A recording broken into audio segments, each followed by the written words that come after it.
Salam dostlar. Deməli bu son günün ən ciddi müzakirələrindən biri Alyona Əliyeva, yəni Əliyevlə ailəsinin şəxsi həyatları barədə müzakirə aparmaq olar. Sual bundan ibarətdir və Mehmanın tənqid edən adamların böyük əksəriyyəti iddia edirlər ki, bir xanımın ailə həyatı haqqında danışmaq olmaz, onun şəxsi həyatı haqqında danışmaq olmaz. Və ən böyük, mənə görə demagogiya ondan ibarətdir ki, güya İlham Əliyevi öz silahı ilə vurmaq etik deyil. Burada çox ciddi dərəcədə fərqli bir mənzərə yaranır. Birincisi, müzakirə olunan ailə kimdir? Kimlərdir bu adamlar? Bu adamlar Azərbaycanı idarə edən ailədir. Söhbət bütöv bir ölkəni, bütöv bir məmləkəti, bütöv bir xalqı istismar edən, soyan, bir xalqı rəzil gününə qoyan ailədən gedir. Söhbət Azərbaycanda 93-cü ildə hakimiyyəti zorakılıqla ələ keçirən Əliyevlər sülaləsindən gedir. Və ölkədə sülalə rejimi qurulubdur, ölkədə konstitusiya tapdalanıbdır, ölkədə qanunlar işləmir. İlham Əliyev özünü şah və qanunu elan edib və açıq şəkildə iddia edir ki, nəyi, necə, harada, necə etmək lazımdır, mən biləm. Və belə olan şəraitdə İlham Əliyevin ailə üzvləri hamısı Azərbaycan xalqını idarə etmək iddiasındadır. Baxın, İlham Əliyev prezidentdir, arvadı vitse-prezidentdir, ölkəni fond vasitəsilə Heydər Əliyev fond vasitəsilə idarə edirlər. Bunlar açıq şəkildə fonda rüşvət yığırlar. Leyla Əliyeva vitse-prezidentdir.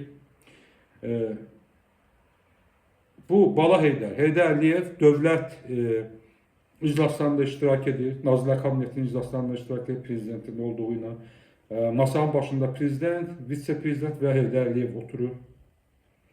Arzu Əliyeva dövlət tədbirlərində çıxış edir. Alyona Əliyeva artıq Azərbaycan ailəsinin, Azərbaycan idarə edən ailənin bir üzvü kimi aparıb Papaya təqdim edirlər, Vatikanda olur.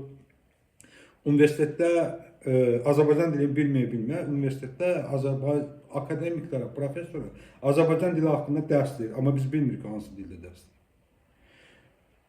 Ölkənin sərvətləri bunlara məxsusdur. Ölkədə polis, dövlət təhlükəsizlik xidməti, xarici kəşfiyyat idarəsi bu ailənin təhlükəsizliyi ilə məşğuldur. Ordu bu ailəyə tabedir. Belə olmalıdır, bu ailənin bütün əməlləri müzakirə olunmalıdır. Bax, sizə bir söz deyim. İlham Əliyev özünü dinin, milli, mədəni dəyərləri, Azərbaycan mentalitetinin hamisi və qoruyucusu elan edir. Və Mehman Əliyev araşdırmalarında Mehman Əliyevin Azərbaycan cəmiyyətinə təqdim etdiyi sənədlərdə məlum olur ki, İlham Əliyev ən böyük riyakardır və öz rəqiblərini, öz tənqidçilərini milli mənəvi dəyərlərə əməl etməməklə günahlandıraraq, vuraraq, bununla şantajlayaraq özü əslində özünün elan etdiyi dəyərlərə tüpürən, özünün elan etdiyi dəyərlərdən ancaq hakimiyyətin qoruyub saxlanması üçün istifadə edən bir adam olduğunu sübut edirdi. Bu, Alyona Əliyevanın timsalında.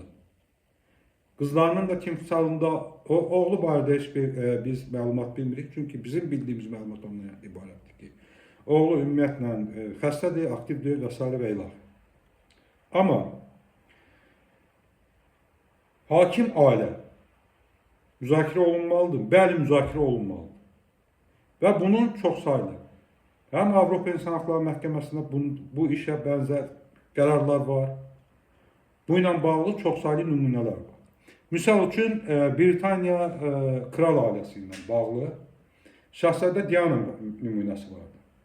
Onun şəxsi həyatı dəhşətli dərəcədə müzakirə olundu. Hər addım müzakirə olundu. Filankəslə sevgili oldu, filankəslə sevgili oldu və axırıncı iddialara görə də elə kral ailəsi tərəfindən qətlə yetirildi. Yaxud Şahzadə Andrew, indi Epstein faillərində adı çıxır.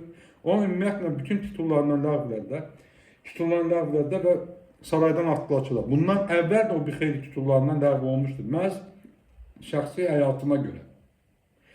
Obama'nın qızları ilə bağlı, Obama prezident olduğu dövrdə Obama'nın qızları ilə bağlı bir balaca, amma bir qalmaqala bənzər bir hadisə çıxmışdı. Clinton'un şəxsi həyatı ilə bağlı, o xanımla bağlı çox geniş müzakirələr səbəb olmuşdu. Hətta impeachment məsələsi gündəmə gətirilmişdi. Bugün mehman düzləmir və yaxud da ki, Əliyevlə ailəsi müzakirə edilməməlidir. Şəxsi həyat prizmasında buna yanaşanda demagogiya ilə məşğul olurlar. Böyük əksəriyyət. Mən hər birini demirəm. Orada çox az faizli adamlar var ki, onlar səmimidirlər. Səmimidirlər, onların feminist baxışlarıyla sırf o yöndən baxırlar və yaxud da ki, qadın həmrəyliyi prizmasından baxırlar. Amma bu adamlar çox cüzidir, 1-2%'dir. Böyük əksəriyyət riyakarlıq edir. Çünki böyük əksəriyyət bundan əvvəlki nümunələrdə səsləri çıxmayıb, heç bir şey deməyiblər, heç bir şey danışmayıblar. Başqa Azərbaycan müxalifətçilərinin şəxsi intim görüntülər yayılanda, yaxud jurnalistlərin intim görüntülər yayılanda səsləri çıxmayıbdır. Buna çox belə normal yanaşıblar və ürəklərində gülüblər, hakimiyyəti təqdir ediblər. Bir çox hallarda da iddia ediblər ki, bu əxlaqsızlıqdır, bu bizim milli mənəvi dəyərlərə ziddir, xüsusən də o Elman Nəsirov kimi çaqqallar, deputat. Və onun kimi bir neçəsi var ki, məsəl üçün, bu adamlar, bu hakimiyyət nizələri Azərbaycanda İlham Əliyevin rəqibləri barədə belə əxlaqsız videolar çıxanda, olan şəxsi həyatına müdaxilə edəndə, bunlar məsələyə milli mentalitet, din prizmasından baxıblar və bu İlham Əliyevin tənqidçilərini və yaxud rəqiblərini təhkirləməklə məşğul olurlar. Burada vəziyyət tamamilə fərqlidir. Əliyevlər ailəsi hakim ailədir, Azərbaycanda hakimiyyəti idarə edən ailədir. Bu ailənin hər bir addımı müzakirə olunmalıdır. Bax, burada məsəl üçün Mehman bu cüzdanşah verilişində deyir ki, bu Alyona xanım külli miqdarda pulu hansısa bir keçmiş dostlarından, sevgililərindən birinin adına köçürdü. Orada etiraz olunur ki, bu sən tez bu məsələni sevgili və yaxud da keçmiş partnyor səviyyəsinə endirdilər. Amma bax, külli miqdarda pul verib bina alanda, külli miqdarda pul verib yaxta alanda, külli miqdarda pul verib, nə bilim, şeylənəndə bu korrupsiya olur. Amma geçmiş patronuna, dostuna, qohumuna, Azərbaycan dövlətinə oğurlanmış 1 milyon dollar pul və yaxud da 500 min pul, 1000 manat pul göndərəndə bu korrupsiya olmur, eləmi? Korrupsiyadır. Azərbaycan xalqından oğurlanan pula yaxta alındı, yaxud da ki, işarət işləmə xərclərdə fərqi yoxdur. Və bu yanaşma Əliyevlə ailəsini müdafiə etməkdir, bu yanaşma Əliyevlə ailəsini zərbədən kənarlaşdırmaqdır, bu yenidən məsələni milli mentalitet səviyyəsinə endirməkdir. Burada hakim ailənin bütün hərəkətləri, tək hakim ailədən söhbət getmir. Hakimiyyətdə olan hər bir kəsin şəxsi həyatı deyilən bir şey yoxdur. Belə bir anlayış ümumiyyətlə yoxdur. Nə beynəlxalq hüquqda var, nə mentalitetdə var, nə dində var. Bu adamlar həyatları şəffaf olmalıdırlar. Bu adamlar elan etdikləri dəyərlərə sadiq olmalıdırlar. Deyirsə ki, mən müsəlmanam, müsəlman olmalı. Deyirsə ki, mən demokratam, demokrat olmalı.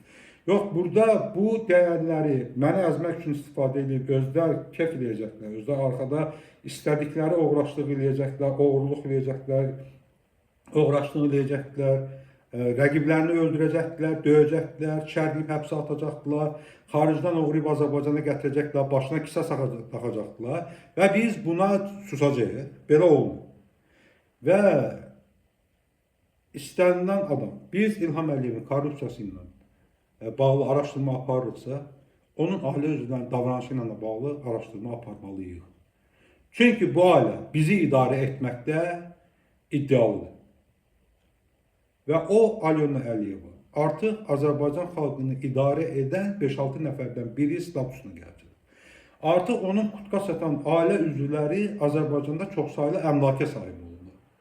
Bunu İlham Əliyev veribdir deyə o ailə məsuliyyətdən kənarlaşdıra bilməzsiniz. O ailə, o əmlakları qəbul edən adamlar 100% bilirlər ki, bu əmlaklar oğurluqla əldə olunur, korrupsiya yolu ilə əldə olunur. Azərbaycan xalqının malıdır, hansısa bir qonçar gəlib ona qona bilməz. Və bunu araşdırmaq, bunu demək, kimisə şəxsi həyatına müdaxilə eləmək deyil. Sağ olun.